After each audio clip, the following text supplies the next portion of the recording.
We're staying in our units and options.dwg file. And as the drawing file name states, we're looking at units and options. In the previous video, we looked at the AutoCAD units. In this video, we're going to take a look at the AutoCAD options. Quickest way to get to your options dialog box is a simple right click in the drawing area with no other commands running. And then if you go down to the bottom of the right click shortcut menu, there's options there. Just click on it and the options dialog box will appear. Now there's a lot of stuff in here that you don't need to worry about. I'm just going to take you through the tabs at the top of the dialog box and let you know what each one does and point out a few little extras that might be useful. So in the Files tab, these are all the files that AutoCAD needs to run properly. However, there are some useful ones to look at, such as the automatic save file location. Now, as you can see, that just goes to my temp folder on my C drive right now. But you might want that to go to a project folder, a cloud-based folder. You simply select it, browse to where you want to go, and off you go, really. That's basically it with that one. We go to the Display tab. Notice I'm using the dark color theme. There is also a light color theme available. And you can change the colors of pretty much any object or setting in the interface. Things like your crosshairs, your background, and so on.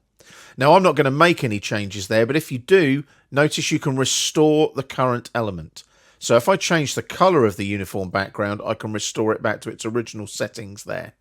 I'm going to click on cancel because I don't want to make any changes. Open and save. As you can see, there's the file save options there.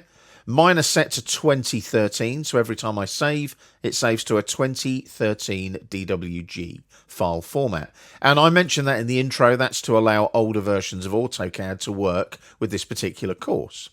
Now, if you scroll up a bit there's the latest one, there's the 2018.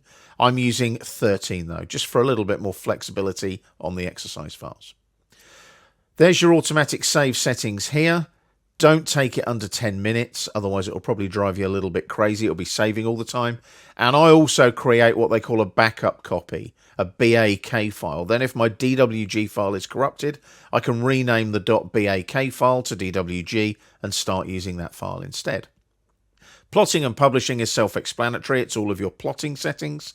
Your system settings, things such as your graphics card are controlled here. User preferences, there's some user preferences that you can play with, such as right-click customization on your mouse.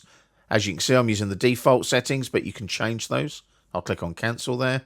Insertion scale is also useful. If you're working with a different unit drawing, let's say inches, for example, that would be your source drawing here. So you'd go and find inches, like so. And then when you bring anything in from that inches drawing into your target drawing, AutoCAD will scale it up to millimeters. It's very useful when you're using AutoCAD blocks, which we do cover later on in the course. I'll set that back to millimeters just to be on the safe side for the moment though.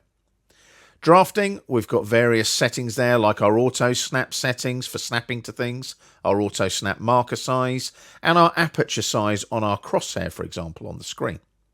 3D modeling, we don't actually cover that in this particular course, but as you can see, there's a whole group of settings for that too. When we're selecting objects, we can change our pick box size, our grip size when we get the little blue grips pop up when we select objects. And profiles, you can set different profiles for different things in your AutoCAD settings. I haven't got any, so hence we're just using the default unnamed profile at the moment. But you might want to change the interface around a little bit and save that as a different AutoCAD profile as well. Now, I'm not going to make any changes here. I'm just going to click on cancel. And it will prompt me that some changes have been made. I haven't actually made any changes. I've hit cancel each time. I'm just going to discard the changes. But it always prompts you, do you want to save those changes? I'm going to discard them. And as you can see, dialog box closes. So that's your AutoCAD options. Now, again, there's a lot of things in there that you don't need to touch or change.